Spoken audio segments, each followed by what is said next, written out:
Hello everyone. तो आप सभी कैसे हैं? सभी को हरे कृष्णा, राधे राधे। जैसा कि आप सभी को पता है कि आपका पीवाईक्यू चल रहा है सीडीपी का, और ये आपका पेपर 2 है। ठीक है, तो इसके पहले हमने बहुत सारे आपको पीवाईक्यू करा दिए हैं। लगभग आपको 6 से 7 वीडियो हमने प्रोवाइड कर दी है। ये 7 वीडियो कर दी है हमने, और ये आपका 8वां वीडियो है। और कल हमने आपके 15 क्वेश्चन देखे थे, और आज आपका जो है ये 16वां क्वेश्चन से हम स्टार्ट करेंगे। तो देखिए, जो आपके रात 8 बजे से आपका क्लास चलता था थ्योरी का, वो 3 से 4 दिन बाद आपका फिर से स्टार्ट हो जाएगा। और थोड़ा आपको आवाज़ की इशू आ रही होगी, आवाज़ थोड़ा स्लो आ रहा होगा, क्योंकि माइक में थोड़ा दिक्कत हो गया है। तो 2 से 3 दिन में ये भी ठीक हो जाएगा। बाकी आप थोड़ा बहुत एडजस्ट कर लीजिएगा, अपना जो साउंड है उससे थोड़ा फुल करिएगा, तो उस हिसाब से आपका सही क्लियर आवाज़ आएगी आपको। तो चलिए क्वेश्चन नंबर 16 से हम पढ़ते हैं। देखिए, सीटेट को क्वालिफाई करने के लिए आप सभी ज़्यादा से ज़्यादा पीवाईक्यू करिएगा। और कुछ लोग का कमेंट आया था कि मैम आप साइंस और मैथ का भी पीवाईक्यू करा दीजिए। तो हम देखते हैं, जैसे ही टाइम मिलेगा हम आपको साइंस और मैथ का भी पीवाईक्यू प्रोवाइड करवाएंगे। तो चलिए क्वेश्चन नंबर 16 हम देखते हैं। क्वेश्चन क्या है हमारा? कि क्वेश्चन है कि एक दर्शन और व्यवहार के रूप में समावेश विविधता के संदर्भ में स्थित है, जिसमें शामिल है। ऑप्शन ए है भाषाई विविधता, बी है लिंग विविधता, सी है सामाजिक सांस्कृतिक विविधता, और डी आपका है योग्यता और विकलांगता। और देखिए, हम आप सभी को बता देना चाहते हैं कि आप कभी भी क्वेश्चन करिएगा, जैसे मैं क्वेश्चन कराती हूँ, आप एक रफ कॉपी लेकर बैठिएगा, उस पर नंबरिंग कर दिया करिए, 16 नंबर, 17 नंबर, 18 नंबर। और उसके बाद मैं जैसे ही बताती हूँ, आप वहाँ पे अपना आंसर लिख दिया करिए। मान लीजिए इसमें से आपने कोई आंसर चूज कर लिया, बी डी सी, कोई भी आपने मान लीजिए सी कर लिया, तो उसके बाद मैं जो उत्तर बताती हूँ, अगर आपका सही उत्तर आता है तो आप सही टिक करिए, गलत आता है तो गलत करिए। और द एंड में अगर आप 15 क्वेश्चन किए हैं, 15 क्वेश्चन में से आप अपने आप को आंकिए कि आपने कितना क्वेश्चन सही किया है। तो चलिए हम यहाँ पर देख लेते हैं इसका उत्तर क्या होगा। तो क्वेश्चन नंबर 16 का जो हमारा उत्तर होगा, ऑप्शन नंबर डी हमारा बिल्कुल सही होगा। ये चारों सही होंगे। ठीक है, अब देखिए, एक दर्शन और व्यवहार के रूप में समावेश विविधता, समावेश और विविधता दोनों पूछा है। तो देखिए, समावेश, समावेश का मतलब है इकट्ठा। ठीक है, किसी चीज को हम इकट्ठा करके, जैसे सारे बच्चे हैं, सारे बच्चे को क्या करेंगे, इकट्ठा करके पढ़ाएं, वही क्या हो जाएगा, समावेश हो जाएगा। तो समावेश विविधता पूछा है। तो आपकी भाषा में भी विविधता आती है, लिंग में भी विविधता आती है, सामाजिक सांस्कृतिक में भी विविधता आती है। देखिए, भाषा में कैसे आएगी, आप स्कूल में गए, ठीक है, कोई दूसरी भाषा बोल रहा है, कोई दूसरी भाषा बोल रहा है, विविधता आई कि नहीं आपकी? अब देखिए, हम आपको यहाँ पर बता देना चाहते हैं समावेश, बस इसको पकड़िए। ठीक है, समावेश आपने पकड़ लिया। अब समावेश में ही जैसे कि सारे बच्चे एक जगह हैं, वो आपका हो गया समावेश। अब उन्हीं बच्चों में से कोई बच्चा अलग भाषा बोल रहा है, कोई अलग भाषा बोल रहा है, तो भाषाई विविधता हो गई। अब उन्हीं बच्चों में से आपका कोई बच्चा क्या है, उनका जेंडर डाइवर्सिटी भी है, उन्हीं में से उनके जो सामाजिक और सांस्कृतिक है वो अलग अलग है, उसमें भी विविधता है आपकी।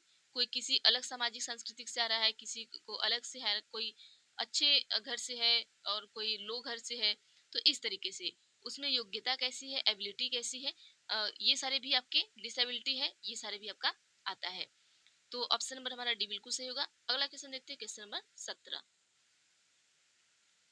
देखिए, क्वेश्चन नंबर 17 आपका है कि वंचित वंचित पृष्ठभूमि के छात्रों के अनुसार शिक्षण के लिए निम्न में से कौन सी एक प्रभावी शैक्षणिक राजनीति नहीं है। देखिए, हम आपको हमेशा कहते हैं नहीं का आप बिल्कुल ध्यान रखेंगे।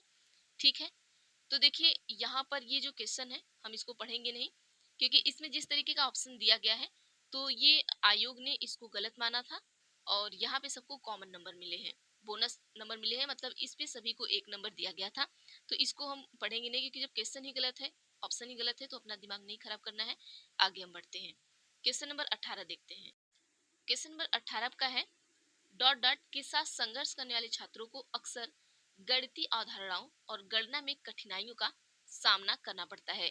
ऑप्शन ए है गूढ़ज वैकल्य, बी है पठन वैकल्य, सी है लेखन वैकल्य, और डी आपका है स्वालीनता। तो देखिए, गणितीय अवधारणा और गणना में कठिनाई, ठीक है, इसका सामना हम कब करते हैं, जब आपको क्या होता है कि आपका गुणज वैकल्य, डिसकैलकुलिया इसको कहते हैं, आप ज़्यादा इसको इंग्लिश में याद करेंगे क्योंकि आपको ज़्यादा डिस्कैलकुलिया से ही दिया रहता है। अगर हिंदी भी दिया है तो हिंदी का भी वो डिस्कैलकुलिया ही दे देता है, ठीक है। गुणज वैकल्य भी याद रखेंगे और डिस्कैलकुलिया भी याद रखेंगे। देखिए, ग से गणित, ग से गुणज, गुणज इस तरीके से याद रख सकते हैं। तो ऑप्शन नंबर ए आपका क्या होगा यहाँ पर, बिल्कुल सही होगा। अगला क्वेश्चन देखते हैं, क्वेश्चन नंबर 19। देखिए क्वेश्चन नंबर 19 है कि दृष्टि की सहायता के लिए एक सहायक तकनीकी है। ऑप्शन ए है बड़े मुद्रण वाली वर्कशीट, बी है वाक चलित कंप्यूटर, सी है आपका कैलकुलेटर, डी है आवर्धक लेंस। तो देखिए, दृष्टि की सहायता मतलब, आप सभी पहले उत्तर दीजिएगा। विजन पूछ रहा है आपको, ठीक है, टेक्नोलॉजी टू एड विजन। तो चलिए यहाँ पर हम देख लेते हैं जो हमारा सही उत्तर होगा। क्वेश्चन नंबर बी होगा वाक चलित कंप्यूटर। ये क्या आपका है, जो वाक चलित कंप्यूटर है, वॉइस एक्टिवेटेड कंप्यूटर जो हमारा है, वो दृष्टि की सहायता के लिए एक सहायक तकनीकी है। देखिए, वाक चलित का मतलब क्या होता है। देखिए, बच्चा क्या है, यहाँ पर समझा देना चाहते हैं। दृष्टि की सहायता मतलब बच्चा, समझ लीजिए बच्चे को दिखाई नहीं दे रहा है, तो अब जो कंप्यूटर हमारा है वो क्या कर रहा है, बोल रहा है, उसमें से वॉइस आ रही है। तो बच्चे क्या करता है, सुन के क्या कर रहा है, चीजों को समझ रहा है। अगर वो देख नहीं पा रहा था, चीजों को सुन के समझ रहा है, तो इसीलिए ये हमारा हो जाएगा वाक चलित कंप्यूटर। अगला क्वेश्चन देखते हैं, क्वेश्चन नंबर 20। क्वेश्चन है कि रचनात्मक बच्चों की विशिष्ट पहचान विशेषताओं में शामिल है। ऑप्शन ए है विचारों का लचीलापन, प्रवाह और मौलिकता, बी है उच्च बौद्धिक, सामाजिक और भावनात्मक परिपक्वता, सी है सरल कार्यों और कम जोखिम लेने वाले कार्यों के लिए वरीयता, डी है अभिसारी और सोच में स्थिरता। तो आप सभी बताइएगा क्या होगा उत्तर यहाँ पर। देखिए, रचनात्मक बच्चों के लिए पूछा है, विशिष्ट पहचान पूछा है, उनकी विशेषता में क्या शामिल होते हैं, ये पूछा गया आपसे। तो हम यहाँ पर देख लेते हैं, जो आपके रचनात्मक बच्चे होते हैं, तो उनकी विशिष्ट पहचान क्या होती है। देखिए, उनका जो विचार होता है वो लचीलापन होता है, उनके विचार में प्रवाह और मौलिकता होती है, ठीक है। फ्लेक्सिबिलिटी होती है, फ्लुएंसी एंड वर्जिनिलिटी ऑफ आइडियाज। उनके जो आइडियाज होते हैं उसमें क्या होती है, वर्जिनिलिटी होती है। ऐसा नहीं कि फेक आइडिया दे और उससे कोई भी काम ना हो पाए, ऐसा नहीं, वो ऐसा आइडिया देंगे जिससे चीजें हो पाए, काम हो पाए आपका। अब जैसे कोई अच्छा खासा बच्चा है पढ़ने लिखने में, तो अपने आइडिया को बताता है। अगर मैं पढ़ा रही हूँ, आप बहुत अच्छे हैं पढ़ने लिखने में, हो सकता है मुझे वो चीजें ना आए, तो आप मुझे एक ऐसी आइडिया देंगे कि मैम आप इस तरीके से पढ़ाइए तो ज्यादा बेटर होगा। तो क्या होता है कि आप एक रचनात्मक बच्चों में आएंगे, आपकी वो पहचान होती है। तो इस तरीके से अगर आप रचनात्मक बच्चों में आते हैं तो आपके विचार लचीलेपन होंगे और प्रवाह और मौलिकता में होगी, ठीक है। अगला क्वेश्चन हम देखते हैं, क्वेश्चन नंबर 21 आपका है कि सीखने के लिए सार्वभौमिक डिजाइन के सफल कार्यान्वयन के लिए डैश के कई तरीके महत्वपूर्ण है। ऑप्शन ए है प्रतिनिधित्व, बी है क्रिया, सी है संलग्नता और डी आपका है लेबलिंग। अब देखिए, सीखने के लिए सार्वभौमिक डिजाइन के सफल कार्यान्वयन के लिए क्या करना चाहिए आपको, तो आप सभी उत्तर बताइएगा। अब यहाँ पर भी हम देख लेते हैं, जो ये क्वेश्चन था इसके लिए भी क्या है, आप देख रहे होंगे कि इसका कोई भी ऑप्शन जो है वो सही तरीके से नहीं है। तो इसके लिए भी आयोग ने सबको बोनस अंक दिया था, तो इसको भी छोड़ देते हैं। अगला देखते हैं, क्वेश्चन नंबर 22। क्वेश्चन नंबर 22 है कि राष्ट्रीय शिक्षा नीति, राष्ट्रीय शिक्षा नीति का मतलब क्या होता है, एनईपी आपका 2020 जैसी शिक्षा की समकालीन नीतियां बच्चों में कौन से कौशल विकसित करने का प्रस्ताव करती हैं। ऑप्शन ए है समालोचनात्मक चिंतन मतलब क्रिटिकल थिंकिंग, बी है स्मरण और पुनरुत्पादन मतलब रिकॉल एंड रिप्रोडक्शन, सी है लर्निंग ऑफ एग्जाम्स मतलब परीक्षा के लिए सीखना, डी है रोट मेमोराइजेशन, ठीक है, तो रटना। तो रोट मेमोराइजेशन आपका जो है ये तो ऐसे ही नहीं होगा, क्योंकि हमारी जो शिक्षा नीति एनईपी है ये इसको बिल्कुल नहीं कहती है। पहले आप उत्तर बताइए फिर मैं बता देती हूँ। चलिए अपन देख लेते हैं। देखिए, जो हमारा एनईपी 2020 है वो कभी भी आपको रटने के लिए नहीं कहता है, ना ही परीक्षा के लिए सीखने के लिए कहता है कि आप सिर्फ परीक्षा के लिए सीखिए बाकी बाद में भूल जाइए, ऐसा नहीं है। स्मरण और पुनरुत्पादन इसके लिए भी नहीं कहता है। जो हमारा एनईपी है वो हमेशा कहता है कि आपकी जो थिंकिंग हो वो क्रिटिकल होनी चाहिए, समालोचनात्मक। समालोचनात्मक मतलब आपकी जो थिंकिंग हो हमेशा क्या हो, क्रिटिकल होनी चाहिए। तो बच्चों में कौन से कौशल विकसित करने का प्रस्ताव रखती है, तो हमारा जो एनईपी 2020 है ये हमेशा क्रिटिकल थिंकिंग को रखने का क्या करती है, प्रस्ताव करती है। आगे क्वेश्चन देखते हैं हम। क्वेश्चन नंबर 23 है कि विद्यार्थियों के अर्थ को अधिगम को बढ़ावा देने के लिए निम्नलिखित में से कौन से किस प्रक्रिया के लिए बच्चों को प्रोत्साहित नहीं करना चाहिए। देखिए, नहीं करना चाहिए, जहां आपको नहीं दिख जाए समझ जाइए जो 3 ऑप्शन होगा वो पॉजिटिव होगा और उसमें से एक ऑप्शन आपका निगेटिव होगा, और वही जो निगेटिव ऑप्शन होगा वही आपका उत्तर होगा। तो देखिए, ऑप्शन ए है अन्वेषण और प्रयोग, बी है परासंज्ञान, सी है चर्चा और बहस, डी है निष्क्रिय श्रवण। तो देखिए, जैसा कि हमने आपको हमेशा बताया है कि कभी भी अगर निष्क्रिय आ जाए तो ये आपका निगेटिव रहेगा, यही अगर सक्रिय आए तो वो पॉजिटिव वर्ड हो जाएगा। तो यहाँ पे आपको एक निष्क्रिय वर्ड मिल गया जो आपका निगेटिव है, तो हमारा ऑप्शन नंबर डी बिल्कुल सही हो जाएगा। ठीक है, अब आइए अगला क्वेश्चन देखते हैं 24। चलिए, क्वेश्चन नंबर 24 क्या है आपका, और इसमें हम आपको 3 ही ऑप्शन देंगे, आप इन्हीं में से करिएगा क्योंकि आपके इन्हीं 3 ऑप्शन में से आपका सही है। देखिए, स्कूलों और विशेष रूप से शिक्षकों को छात्रों की विफलता को किस तरह समझना चाहिए।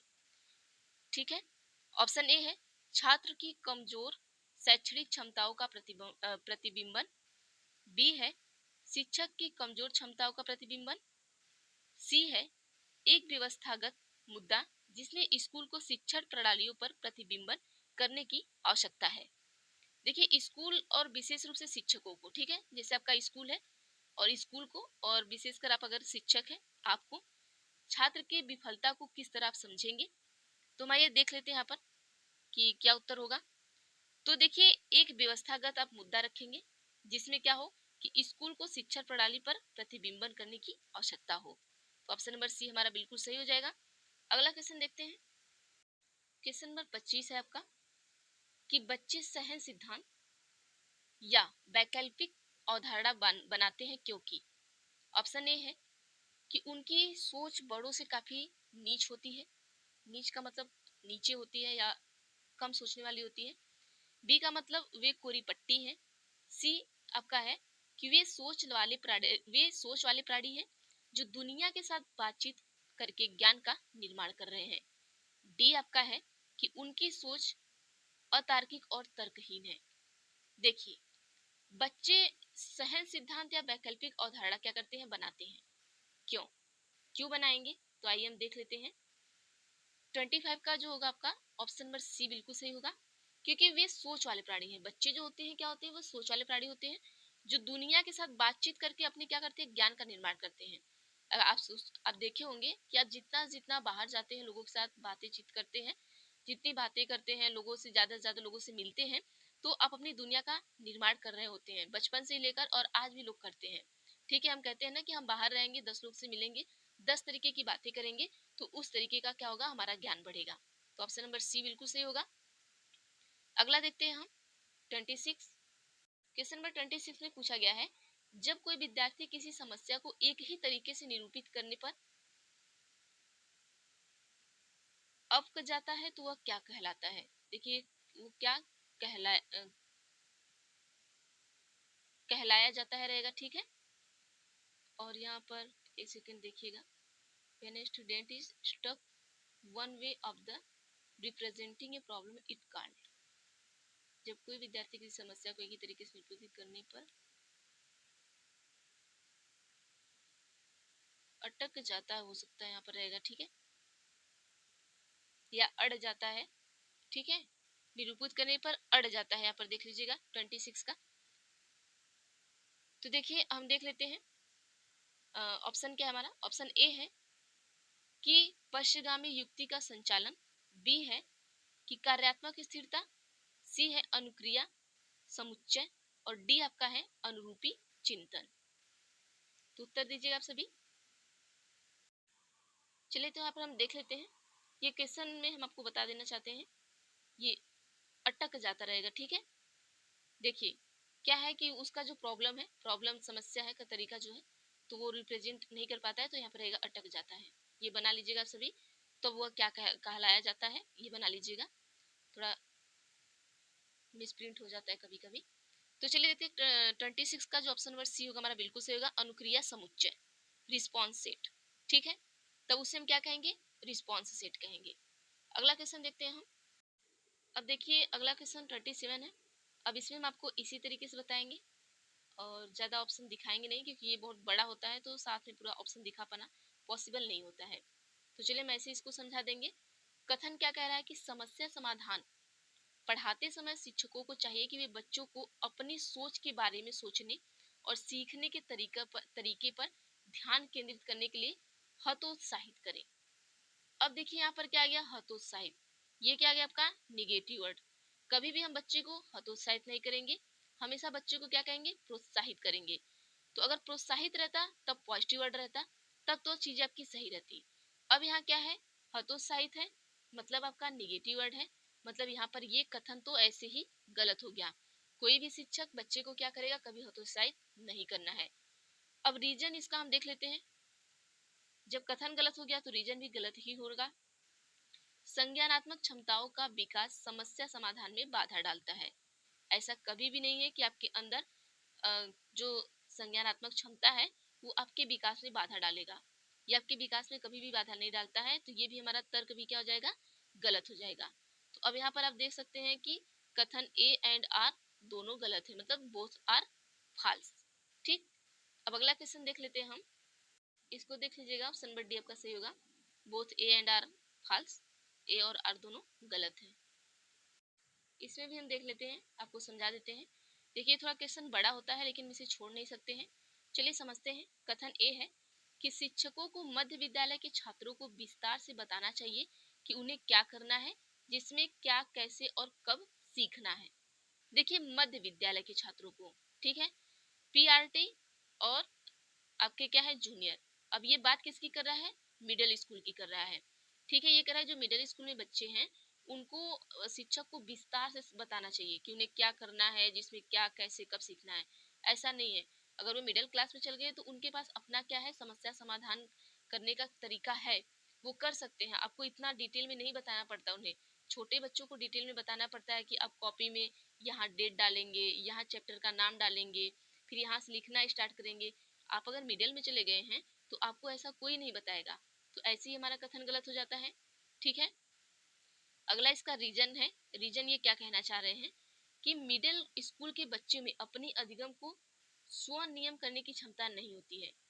भाई मिडिल स्कूल में क्यों नहीं होगी, आप क्लास 6 में पहुंच गए हैं तो आपको इतना तो क्षमता होगी कि वो अपने अधिगम को आप स्वयं नियमन कर सकते हैं। तो ये ऐसे ही सरासर गलत हो गया। ठीक है, अब यहाँ पर हम देख लेते हैं, दोनों ए एंड आर दोनों गलत होगा, तो ऑप्शन नंबर आपका क्या होगा, डी बिल्कुल सही हो जाएगा। ऑप्शन नंबर डी बिल्कुल सही हो जाएगा। अगला क्वेश्चन देखते हैं हम। अगला क्वेश्चन है कि योग्यता को डैश और असफलता को डैश के रूप में सोचना छात्रों को अधिक प्रयास करके अधिक मेहनत करने के लिए प्रेरित करता है।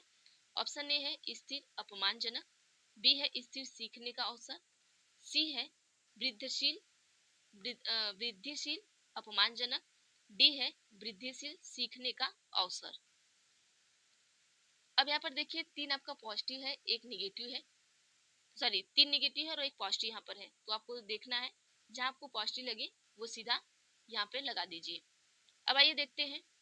ऑप्शन ए में देखिए अपमानजनक, बिल्कुल नहीं। अपमानजनक अब यहाँ पर लगा कर देख लीजिए, स्थिर और सफलता को अपमानजनक के रूप में सोचना, ये तो बिल्कुल नहीं हो सकता कि असफलता को हम अपमानजनक के रूप में समझे। अब बी को हम लगाते हैं स्थिर और सीखने का अवसर। स्थिर, देखिए स्थिर भी हम नहीं कर सकते, किसी चीज को हम फिक्स नहीं कर सकते, नहीं हम फिक्स करके ही सीखेंगे।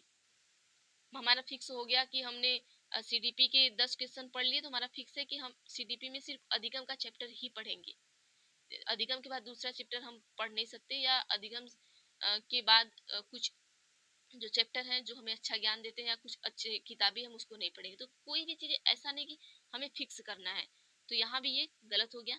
ठीक है, यहाँ भी स्थिर है तो ये भी गलत हो गया, इसका तो दोनों गलत है।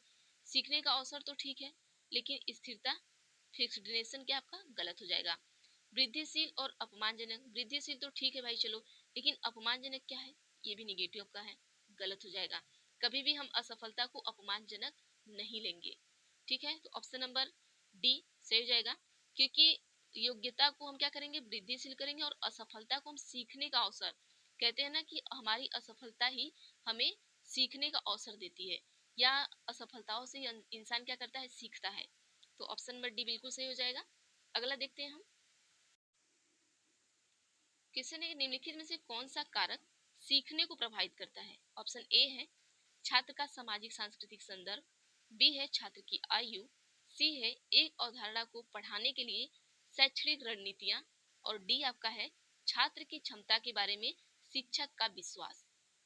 तो देखिए ऑप्शन नंबर हमारा क्या होगा, डी बिल्कुल सही होगा। ए बी सी डी हमारा सब सही है यहाँ पर, क्योंकि जो कारक सीखने को प्रभावित करता है, कारक पूछ रहा है, तो देखिए छात्र का सामाजिक सांस्कृतिक भी ये प्रभावित करेगा सीखने में, उसकी आयु भी, मतलब कि बच्चा जिस एज का रहेगा उस हिसाब से सीखेगा। ऐसा नहीं है कि बच्चा क्लास 5 में पढ़ा है हम उसको हाई स्कूल का पढ़ाएं तो भी नहीं सीखेगा, ये बहुत इंपॉर्टेंट रखता है आपका एज सीखने में, ठीक है। और एक अवधारणा को पढ़ाने के लिए शैक्षिक रणनीति जरूरी है, हमारा कॉन्सेप्ट जरूरी है टीच में। और डी आपका है कि छात्र की क्षमता के बारे में शिक्षक का विश्वास। तो ये बिल्कुल सही है कि जो टीचर्स होते हैं वो believe about the students ability, तो ये चीजें भी जरूरी है हमें। तो ऑप्शन नंबर डी हमारा बिल्कुल सही हो जाएगा, ठीक है। ऑप्शन नंबर डी आप क्या करेंगे, सही लगा लेंगे। तो ये आपके 15 क्वेश्चन क्या हो गए, कंप्लीट हो गए। बाकी हम आगे की वीडियो में करेंगे, और कुछ लोग मैसेज किए थे मैम मैथ साइंस का, तो हम उसका भी देखेंगे, आपको जल्दी वीडियो लाने की कोशिश करेंगे। अब हम सोच रहे हैं आपको गद्यांश पढ़ाया जाए, हिंदी का भी, तो आप जैसा कहिएगा, गद्यांश का भी। और एसएसटी के लोग अगर इसमें हैं, अगर कोई, अगर उन्हें एसएसटी चाहिए तो हमें कमेंट करिएगा, तो मैं एसएसटी की भी क्लासेस स्टार्ट करूंगी, क्योंकि अभी हमें पता नहीं है कि कौन एसएसटी से है कौन साइंस से है, तो चीज़ें थोड़ा मुश्किल होती हैं। तो आप सभी एक बार कमेंट कर दीजिएगा, मैं देखूंगी जितने लोग एसएसटी से होंगे, जैसे जितने लोग साइंस से होंगे, तो इस हिसाब से मैं वीडियो आपको लाऊंगी, ठीक है। और बाकी वीडियो की अगर आवाज़ आपको थोड़ा डल आ रही है, थोड़ा धीमी आ रही है, तो थोड़ा एडजस्ट करिएगा, 3 से 4 दिन में चीज़ें सही हो जाएंगी। तो थैंक यू एवरीवन आप सभी को। और प्लीज़ अगर चैनल पर नए हैं तो प्लीज़ चैनल को आप सभी सब्सक्राइब कर लीजिएगा, बेल आइकन को क्लिक कर लीजिएगा। और बेल आइकन पर क्लिक करने के बाद क्या होता है कि आपको ना वीडियो, अगर मैं जो भी बनाती हूँ आपको मिलती है सारी वीडियो, और आपको नोटिफिकेशन जाता है। और आप अगर वीडियो अच्छी लगे तो लाइक भी कर दिया करिए, और ज़्यादा से ज़्यादा लोगों के पास शेयर किया करिए।